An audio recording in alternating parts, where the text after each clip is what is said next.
Oromoo wanni inni gochuu qabu wantoota haaluma kanaan dura turaniin haala normaal ta'een yookaan immoo haaluma idilee ta'een rakkoowwan karaa mootummaatiin uummata keenyatti dhufan keessaa tokko jedhee akkasitti fudhateetuma dhiisuu hin qabu jedhee yaadaani. Haalli amma dhufe kuni waan Oromoon qabsaa'ee argate. Fakkeenyaaf eenyummaa ofii, Oromummaa, Oromiyaa, afaan Oromoo kan jedhu kana waan duubatti deebisuu danda'udha.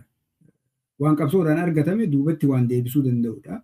Kanaaf haala addaatiin ilaaluu qaba. Maaster pilaanii ni yaadanna. Maaster pilaaniin 2018 yeroo haalli sun jijjiiramu namni eessaa du'aa ture, eessaa hidhamaa gatii guddaa kafalaa ture.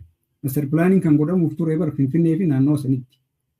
Oromiyaa guutuu irraa namni maaliif socho'e? Eenyummaa tokko qaba, hiree tokko qaba, lafa Oromoo, biyya Oromoo, Oromiyaa jedhamtee ibsamtu tokko qaba. Saniin Itoophiyaa keessatti akka saba guddaa tokkotti bakka maluuf qabatee itti fufuun ni danda'ama kan jedhu waan heerarra jiru san hojiirra nuuf oolchaa waan jedhutu gaafatamaa ture.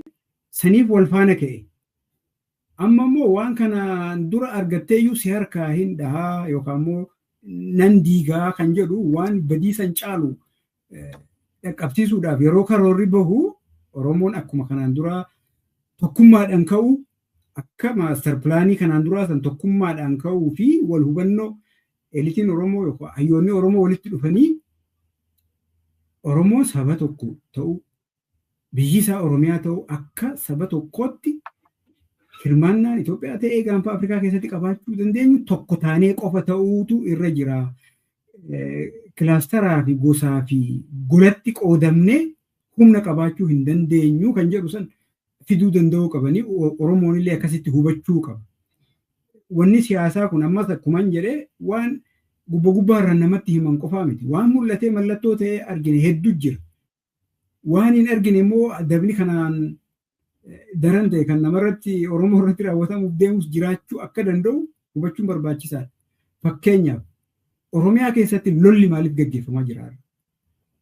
Waa'ee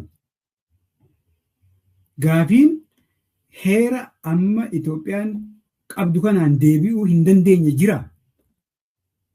Namni keessattuu namni bilisiginnaa keessa jiru tokkoonsaa of haa gaafatu. Bu'uura heera Itoophiyaa amma ittiin bulaa jirtu haa jennu, bulaallee jirtu ajjeefamaa jirti. Bu'uura heera amma jiruu kanaatiin gaaffiin Oromoo hin deebine jira. Biyya walabaa ta'uu dabalatee jechuudha. Yoo fedhe uummanni. Maaf didamee lolli maaf godhamaa jira? Waan amma jirtu kanaa'uu duubatti deebisuudhaaf waan hojjetamaa jiruufi. Oromiyaan immoo bu'uura hundee impaayiratiin irratti hundoofte jiddugaleessa lafa bal'aa, uummata qabsoo godhu sabboonummaa tokko socho'aa turetu jira. Kana lamaan akka baay'ee jedhan yoo likkiitti galchine malee heera kana diiguun, federeeshinii kana diiguun hin danda'amuu kan jedhu irraa ka'ameeti. Ammas wanni fafakkeessaniifu saniif ifatti kilaasteraan Oromiyaa bakka ja'atti murree jirraa jedhanii jala muranii wanni nutti hin himneef golaan caasaa keessa Oromiyaa goone jedhanii wanni fafakkeessaa jiranii fi lolichatu xumura hin arganne. Lolli Oromiyaa keessa itti fufee jira. Gaafii silaa salphaatti deebi'uu danda'u. Heera biyyattiitiin deebi'uu danda'u. Deebisuu osoo hin taane isaan heerichumaayyuu diiguu fi haquu barbaadu jechuudha. Waan 91 dura turetti caaseffama dargii ta'uu danda'a, kan Haayila Sillaasee keessaa ta'uu danda'a. Sanitti duubatti nu deebisuudhaaf deemaa waan jiraniif. Kanaaf uummanni tokkummaadhaan dhaabbachuu qabaa. Oromoon akka saba tokkootti yoo socho'e malee kuni badii dhumaa ta'uu danda'a. Sabni guddaan baduu ni danda'a. Warri Kurdii saba guddaatu karaa akka lakkoofsa Oromoo kana qabu miliyoona 50-60 ta'utu biyya 4 immoo meeqatti ciccirameeti maayinooritii ta'e biyyoota keessatti. Kan Oromoo immoo tooftaa adda addaa nurratti hojiirra oolchaa jiran. Seerri bahaa jiru kuni biyyoota biraatiif naannolee biraatiif saboota biraatiif sinuma bahaa kan Oromoo maaltu adda godhee kan jedhu I think haala Oromoo fi lafa Oromoo yookaan immoo qubsuma Oromoo qabsoo Oromoo sirriitti hubachuu dhabuu irraa yoo ta'e malee jechuudha. Seerumtuu kan ba'u Oromoodhaafi lafuma Oromoo harkaa fuudhuufi Oromoo diiguudhaafi malee saboota kaan irratti kan xiyyeeffatee miti.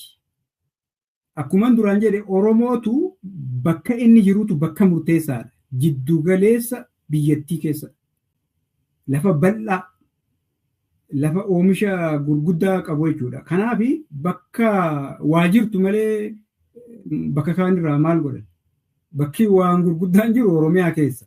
Wanni barbaachiseefu Oromiyaadhaafi Oromoodhaafi ittiin diiguudhaafi